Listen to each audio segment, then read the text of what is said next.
Hi, welcome to the ToRAISE Questions Doula podcast. This is Melanie Headley. I'm here with Thérèse Hakoun, the Executive Director of ToLabor, which is an international doula training and certified program.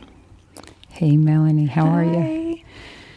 It's been a while. I know, and so let's just acknowledge that to everyone who listens regularly. I think it's been about 3 weeks since we've had a podcast up, and I think everybody understands, but I'll just explain. It's summer, and it's just really hard for us to sync our schedules, and life has happened, and babies have happened, and so forth. So we apologize. If we miss a week here and there, please don't think we just stopped. It's just that we're taking that momentary break, and we then get back in the studio and try and get a bunch done, so we are not getting behind. So, yeah, it's been a while. We've only had like 45 minutes before on air to catch up. So. Yeah, that's it. We usually have longer. Yeah, so today we're going to be calling one of our listeners. Yep. And asking her some questions. She wrote us a letter. Mm-hmm. I can't wait for that. Yep. And which, please do that. Write us letters and ask questions, and we will call you. Yeah, we'll call you. Or if we can't get you, if we can't arrange for that for all of us, then we'll try and address your questions. And everybody, please, again, be patient with that. We do get a lot of inquiries, and it's wonderful. And some we've already covered, and so we just want to direct you back into the archives. And other ones, it's like, oh, that's so awesome. Let's talk about that. Others, I think I've mentioned this before, we'd feel better having someone else also contribute to a certain topic that may be more involved than, where, it's not that I or you don't have an opinion or maybe even some experience. It's more trying to make sure in certain topics that we're really succinct with a well-rounded perspective. Yes, exactly. Yeah. And we also have some workshops coming up. Yeah. Right? Yep. Of course, lots of them, right? Man, it's going to be crazy days. Lots of workshops right through December. But would love to encourage people. There's one in Bangor, Maine. I'm excited about that one. Yeah, August 21st through the 23rd. Great time of year to be in Maine. So please consider, if you live in the region, come into that workshop or make a vacation trip to come at the same time. We also will be in Tulsa, Oklahoma, which in September, and Wilmington, North Carolina. Another great reason to go to the beach in September 18th. East Hartford, Connecticut. It'd be a nice time, September 25th. We also have that same weekend a few spots still left in Chicago for our acupressure for birth attendants workshop, which is September 26th and 27th. It's taught by an awesome acupuncturist, Keith Bell. That is such a great workshop to go to. I took that a few months ago myself and have used it in every birth since. I even teach some of the acupressure points in classes now. Yeah. Really, really helpful. Yeah, so consider that. And the list goes on. Portland, Oregon, San Diego, Milwaukee, Cincinnati, Wilmington, Delaware, Chicago as well, South Carolina. So check out our calendar. And we still have spots in 2016 to fill. So absolutely. If you're interested in bringing ToLabor to your community, you can email Nicole, who's great, at tolaborworkshops@gmail.com, and she can give you all the information you need about becoming a sponsor. Yeah, we would love that. We're always looking to go to new areas too. We haven't been in certain states in a long time, like where do you want to go? Put it out there, Thérèse. Hawaii, New Mexico, Northern California, Vermont. I'll do Southern California. That one comes up. Yeah, San Diego. Or anywhere. Florida, Texas again. We were just in Corpus Christi, but and we'll be back there in February. That looked like a fun one. Yeah, but just consider, if you like what you're hearing in these podcasts, come to one and or consider sponsoring one in your community and be able to attend that way. So, sounds good. We'll be back in a minute.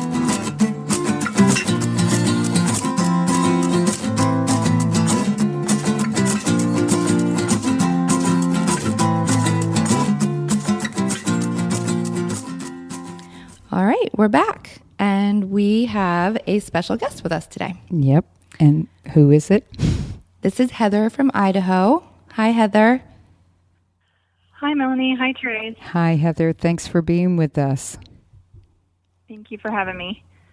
So, Heather, and also thank you. We've had a little scheduling issues and stuff with you. So thanks for being so flexible with us. And like we said earlier, it's summer, so it can be hard. Yeah. Not a problem. I totally understand. And Heather, how many kids do you have? I have 4 kids myself. Awesome. I know what that's like. Very busy.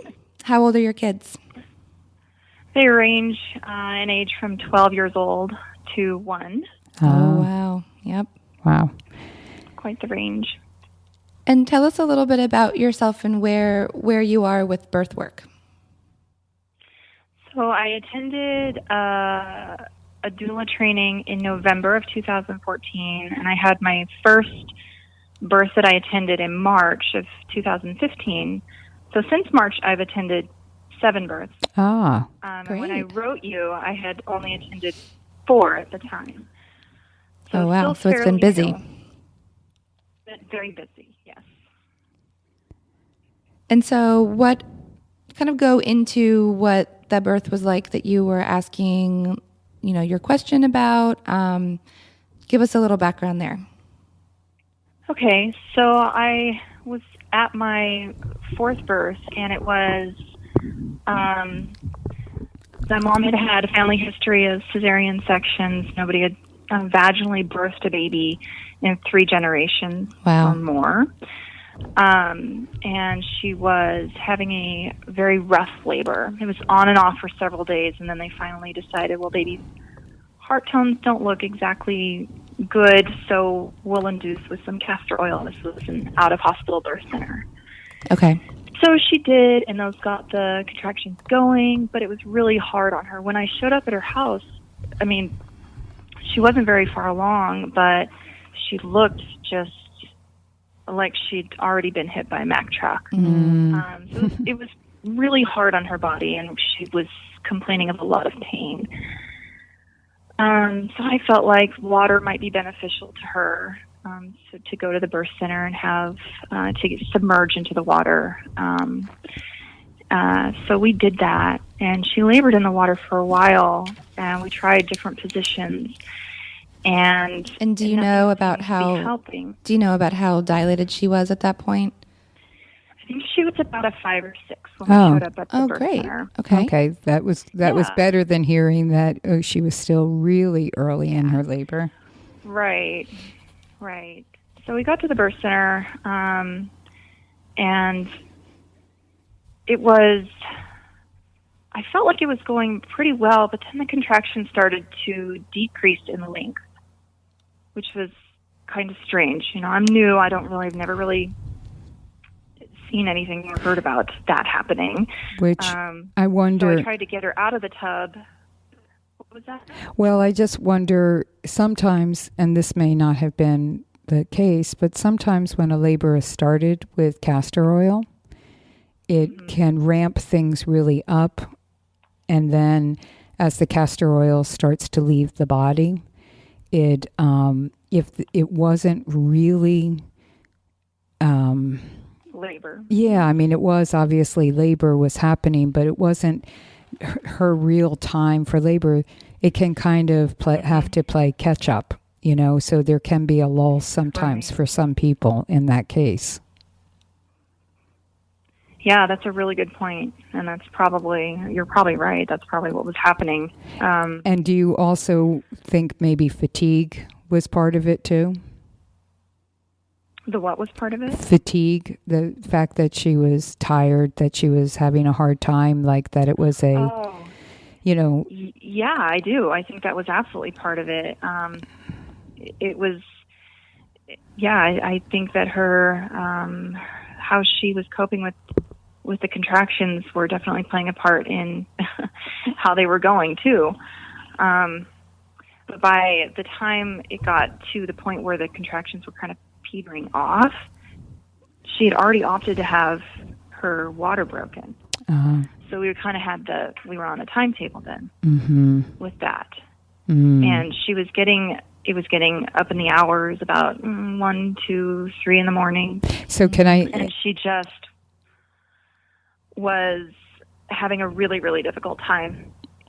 She asked for some affirmations to be spoken, and they just were not helping, and nothing seemed to be helping, breathing, reminders of relaxing and feeling, whatever I could think of.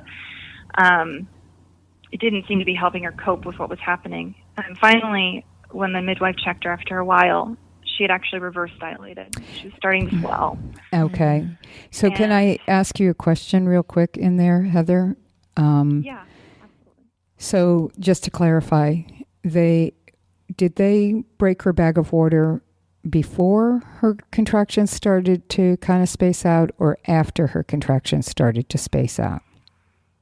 I think they did it in hopes that it would make the contractions more effective. Right. So I think that had already started. Okay, so she was already kind of slowing down.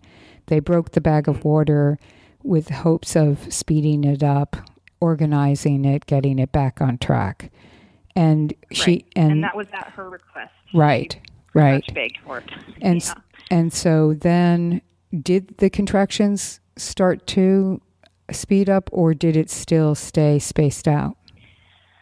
At one point they did seem to a little bit, and she got a little grunty in her sounds, like baby was moving down. And then it just was 30 seconds, 45 seconds, and they just started peter off after that. Okay. Shortly there, within probably 2 hours after that, were really not effective contractions. And that's when they also realized they checked her eventually, and she actually had gone backwards. Right. Okay. At one point, I think they checked at a 7, and then she went back to like a 5.5, 6. Was it the same person checking? Yes. Okay. And what did that, was this a midwife, I assume, at a birth center? Yes. What did she say about that to your client? She had a couple different, what did she How did she, no, did she say, oh, you went back to 5.5 and here's why I think that happened? Or, how was that communicated? That was communicated she tried to give it as gently as possible.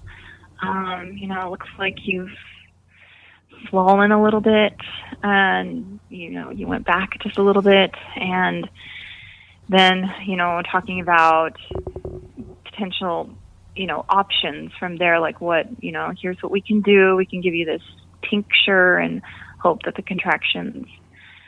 Actually, at that point, she wanted her to get out of the tub and do kind of a mild circuit. Okay. Yeah. So, which is what we did. And then when they still were not, they were ineffective, still outside the bathtub in all the different positions. And she decided that she wanted to be back in the tub because that was the most relief for her. And so at a certain point, the midwife offered to give her a tincture of herbs and see if that would help. And if not, we would assess in an hour and kind of go from there. Well, she couldn't even make it an hour. She was suffering. And what do you mean by suffering? What was what was happening that was making her suffer? She just couldn't stay on top of the contractions were short, but they were extremely painful. She was also very, very tired. Very right. I think tiredness she sounds. was just looking at all of us. Yeah. Like she couldn't take it anymore, just energy-wise, really. Right. It really was just the energy.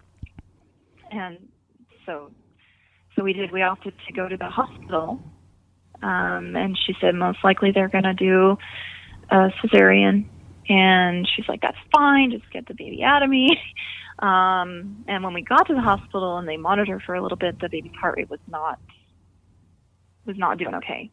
So they did, agree to do a cesarean. But while we were in the hospital, it was after they checked her in the hospital, she became extremely uncomfortable and in a lot of pain. And she was screaming and thrashing, and it was really, really, really painful for her. Maybe because she was out of the water, I don't know. But it was, at one point I said her name. I said, look at me. And I'm like, trying to, do the take charge routine.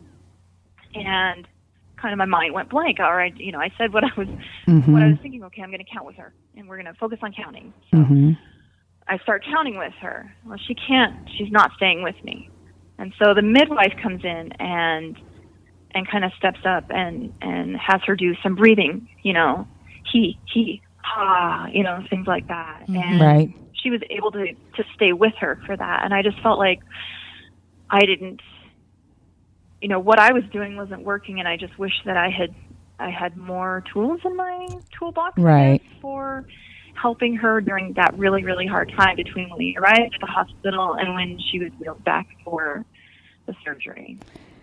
I hear you. That was my question. Yeah, and that's really, there's other things I want to address, but just to address that right from the beginning is, it's such a great question, which is why we wanted to talk to you. I think there are so many people, Heather, whether it's their early births or later on in birth, you get a client where they're, for lack of a better way of saying it, they're losing it at that moment. They're having really a hard time.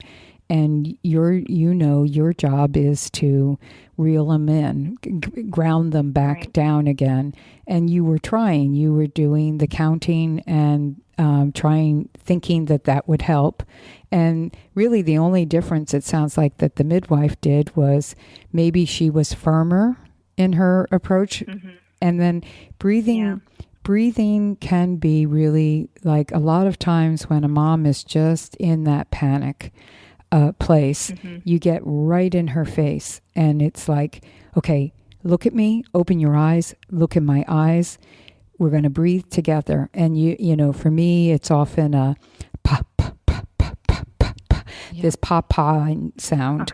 Other times it's like, look at me, hold your breath right now, and take in, get lots of oxygen to the baby, send lots of oxygen to the baby. Okay, now let that breath out nice and easy, and have them do that again. You're bringing them back into themselves. It's a hand on their forehead or right on their chest where Melanie's watching me. I'm touching my chest as I'm talking. It's, making that really firm statement, though, with very, very kind and compassionate, but done it so many times where it just feels like you just like, okay, look at me. I mean, I was at a birth last night and did exactly this, where the mom was in the throes of, oh my God, oh my God, oh my God. And it was like, okay, open your eyes, because what happens also, and I don't know whether this was the case with this woman, and I've said this before, that when we love women to shut their eyes during labor because they can go deep into the zone of where they need to be. But other times in situations when they're starting to panic like that, you want their eyes open, and you want them to have eye contact either with you or their partner. And it can be the partner that you put in front of their face, who you're saying, okay, the two of you, here's what you're going to do. Don't take your eyes off of each other. And then you're telling the woman, they're going to guide, they're right here with you. Feel that they, all the love is coming. And it gives the partner access to the experience in a different way. Other times it has to be us who does it. And Melanie, what about you?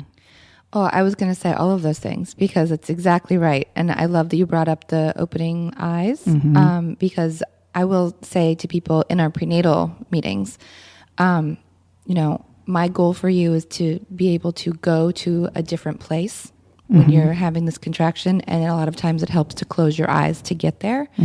And the only time that I will ask you to open your eyes is if you're having a really hard time. Right. And, you know, I also I definitely do the hand on the chest, maybe give them a cool cloth that they can hold. Right. And then also I'd like to say, you're okay.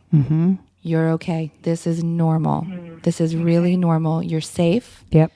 You're okay. And all you have to do right now is breathe. That's it.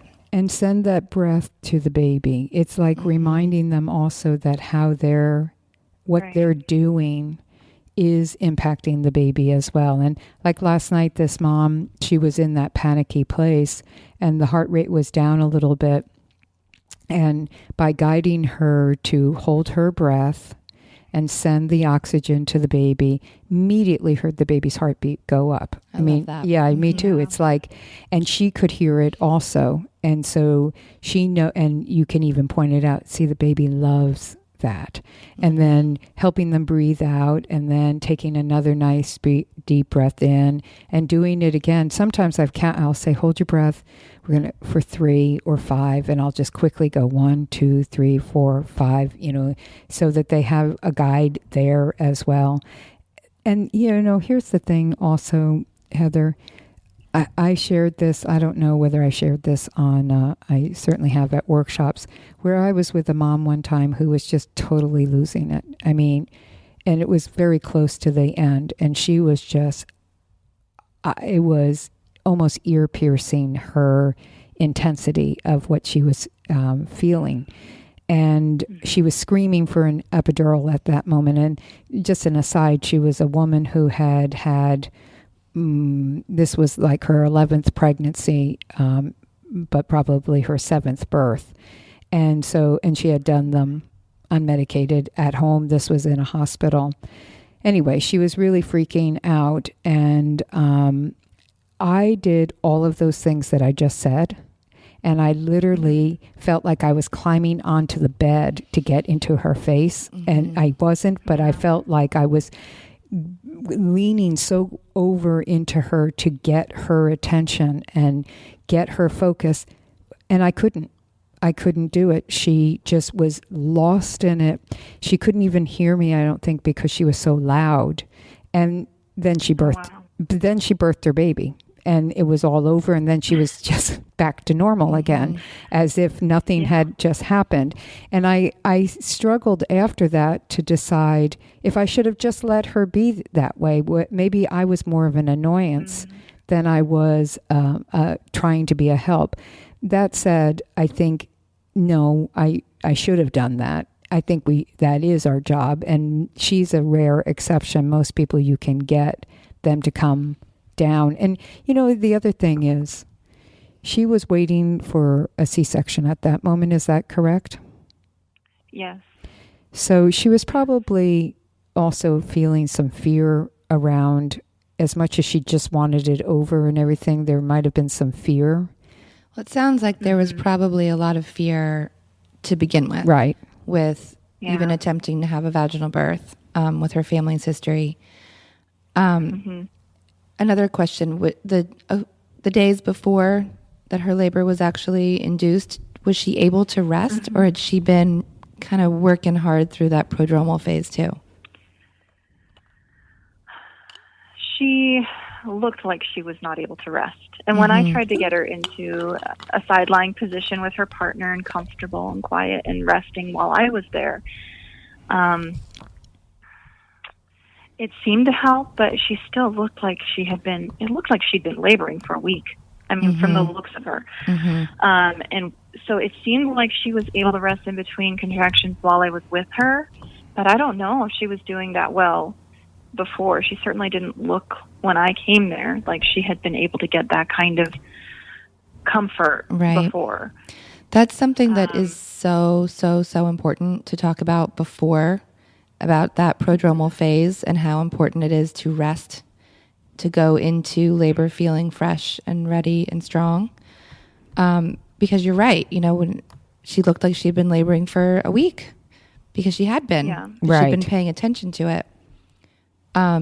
I've gotten to a place with some of my clients where they've had that long setup phase, just enough to not let them really sleep. And we've talked to their care provider how they felt about doing a Benadryl and a glass of wine, really trying to turn it off. Yeah, to quiet the mind and the body for a while. Because, in the hospital, what happens to so many women, if they come in that time and they're really struggling and the hospital knows they don't want to keep them, they will often send them home with a prescription for a sleeping pill. Mm-hmm. So we're not, and the truth is a sedative is harder for the baby and the mom to clear the system than a glass of wine would be, or some Benadryl. I wouldn't necessarily do both of them. I would do one or the other, recommend one or the other. But, this is something, again, that it's something we can help them decide if this is an optimal choice for them, and they can talk to their care provider about that. But yeah, I think she came in already. She had a huge, we didn't even talk about the psychological baggage, for lack of a better way of saying it, that she carried about the cesareans. Mm-hmm. And that is so, so hard. Did you guys work on that during the pregnancy? Not obviously as much as we should have. I did try to probe that and help her talk about that, but it didn't seem... it didn't seem like it was that to her even. Like it was in the back of her mind, but she wasn't really... I don't know how to get more meat out of that, I guess. I should have gotten, more out of that in the prenatals, and I didn't. And I would love, to be able to do more in the prenatals, because you're right. Like, even looking back on it now, I remember her messaging me one time saying she'd walked this huge hill in town to get this baby out within the last week of birth. And I'm just telling her, just rest. Yeah. Rest, and it'll happen. It will happen. It always does. Yeah. But it's hard, I feel like. Well, it is really hard, Heather. And don't the shoulds, don't should on yourself. It's a learning process, and like I said, you can be very experienced and also forget certain things, or your clients don't go along with what you think is going to work. But when, the prenatal time is so, so important. In our workshops, we spend a lot of time talking about the pre-education, about how important it is. The greater part of the work you do really is prenatally, in getting to know your client, what they like, what they don't like, the whole picture of them, and who they are and what they're carrying forward. And, having a history of cesareans, for some women, it may be, maybe your client was this way. It wasn't cognitive. It wasn't like, oh, that's a hindrance to me. It was just a part of her story. And you have to be careful, because you don't want to be what I have called the scab picker, like picking off a scab and making it bleed. But at the same time, we know that the stories we are told, regardless of whether it's about birth or about anything, we carry those with us. It's almost an innate reaction that we have. It's our story. And so if your mother, your family members have all had cesarean, it's a subtle or very blatant message. I remember working with a woman many years ago who was the same way. Everyone in her family had had C-sections. She had been born by C-section. Her sisters had had C-sections. Her grandmother had had a C-section. And she wanted a vaginal delivery. And she worked really hard with affirmations. All through her pregnancy, she worked with, I am not my mother. And the biggest affirmation she had in her house was, I am not my sister, because it was really, her sister was voice was so much in her head because they were peers. I mean, her sister had just had a baby and hadn't successfully been able to do that.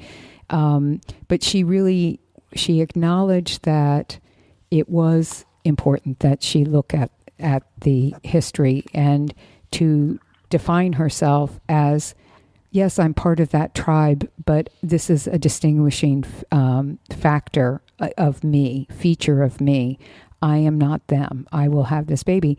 And it was really, really hard labor, but she did it. She birthed vaginally, and the triumphant feeling she had just resonated with everybody in the room, because it was like, there it was. And if she hadn't, what she knew, because that was the other thing, was to prepare her for it. You may not end up with a vaginal delivery, but you will give it an effort and a try and done everything possible to make that happen. That if it happens, though there'll be disappointment, there won't be the same. You'll know if it was. And that was another woman's story who also tried, had a cesarean with her first baby, and then with her second tried for a VBAC, and she did all the work, did everything, blah, blah, blah, blah, blah. And in the end, she ended up with a C-section again. But she had a real peace about it, because it became kind of like, well, there could be a genetic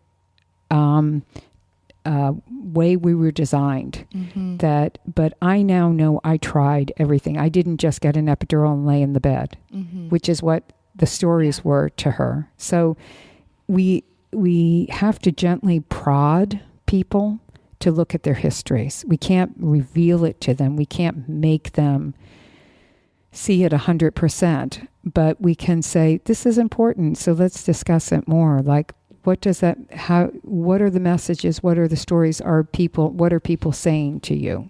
And then, that's a really, really good point. And just to go back to, don't should on yourself, which I think that should be a t-shirt. I love that. I love that. But then, in the moment, it comes from experience. But in the moment where you talked about not having tools and the midwife coming in and the midwife's tool working, it's every birth is a learning experience, no matter if you've had 4 or 100. And it really counts to your team as a whole, that there was a tool that worked for her. It doesn't matter who it came from.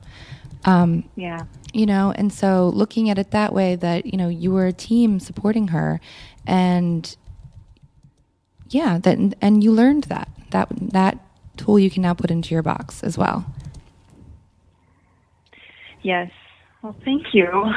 That is, all of those are really helpful suggestions, and definitely going into prenatally a little bit more gently.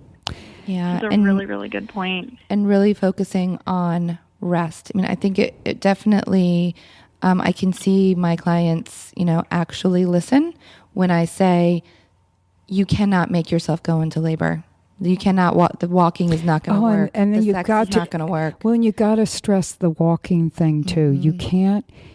They spend so much energy. Like I had the image, Heather, of this woman walking the biggest hill in town. Me too.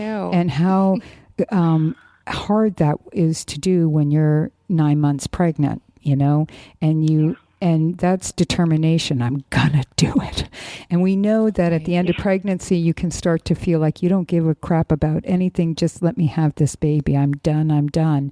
But it really, I work a lot on talking to pregnant women about enjoying those days. These are the days that you will never have again, that you will never have this pregnancy again. You will never have this time in your life. You will never have this time with, if it's their first baby, with their partner ever again. It'll be enhanced, but this is your last times together as this couple. And if it's a consecutive child, this is the last time you will have this size family and these opportunities with this child or these children in this way. Again, not making them sad about that and saying, it's going to be enhanced, by this new baby. But enjoy it. But enjoy it, yeah, because we rush to have it over, and then a baby is there, and it's wonderful. Yeah. But it's what I always relate it back to, which everybody probably wants to gag on at this point, but it's about parenting.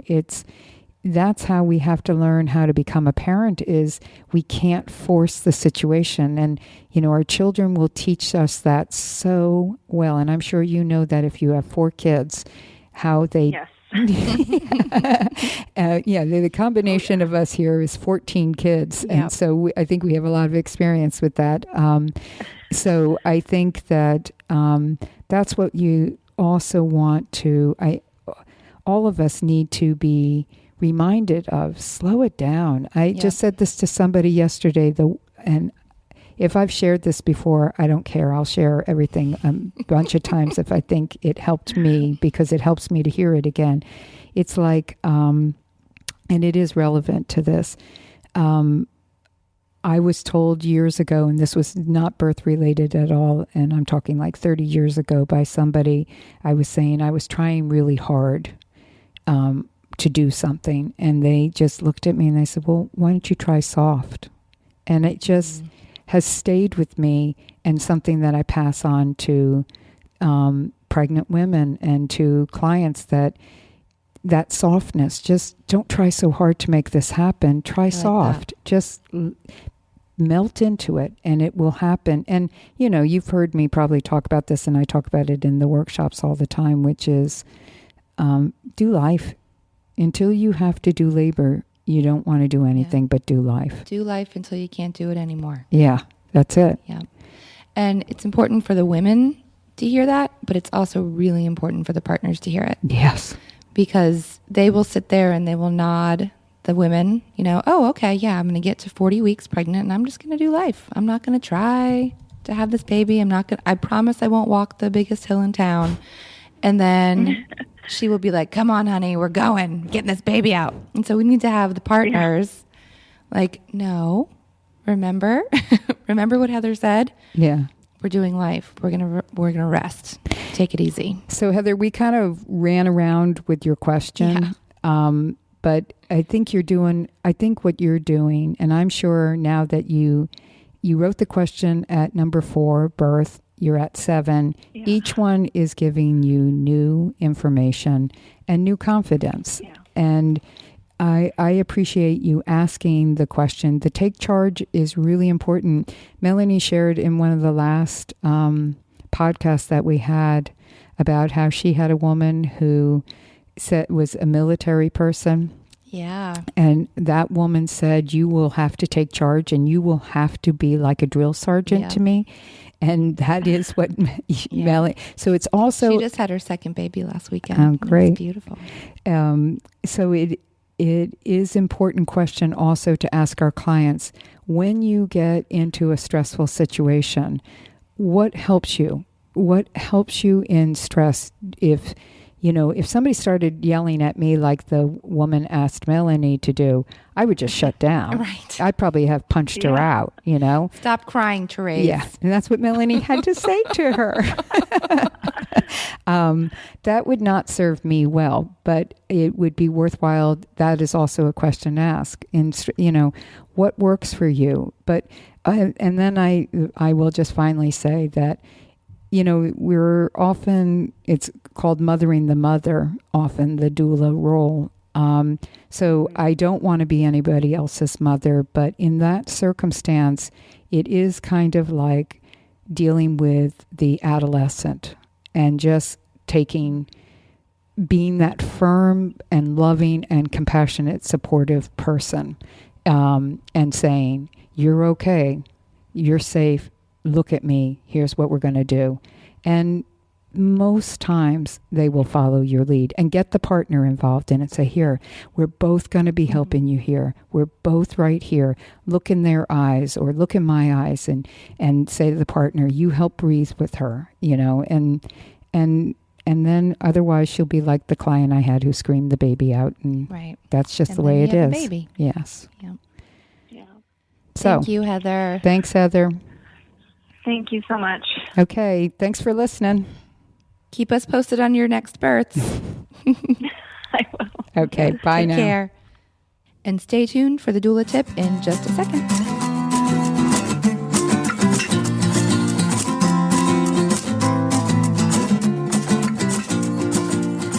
So we've got a doula tip for you today. We're going to try to make these tips be at the end of the podcasts from now on, so make sure you stay tuned.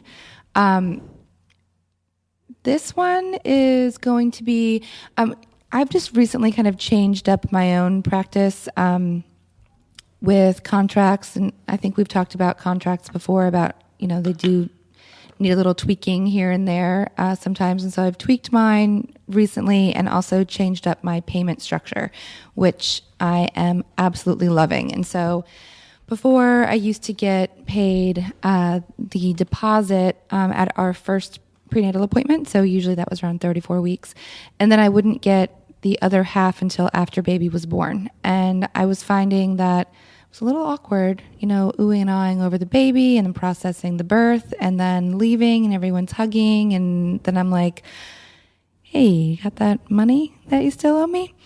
So I have changed it now to getting half at the contract signing. And so that can take place all on the internet. So you don't even have to have that meetup for that. So they can sign the contract, scan it, email it to you.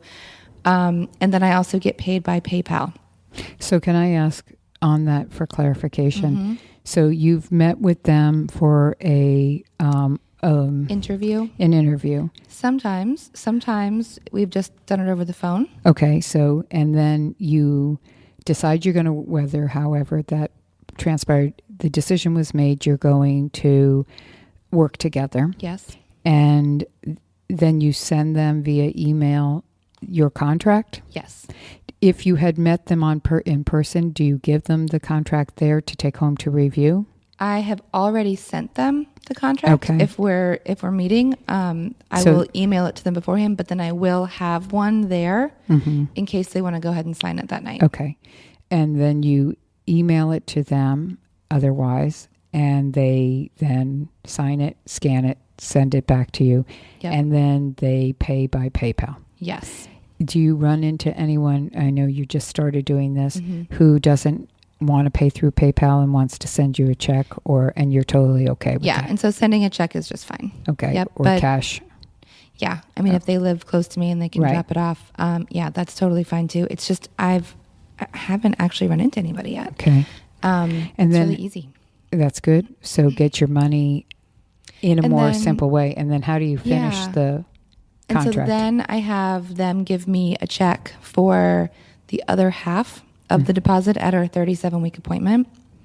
And then that is not deposited or cashed until after their baby's born. Okay, that's good. And so I like, I have feelings about not being paid until after the work is done.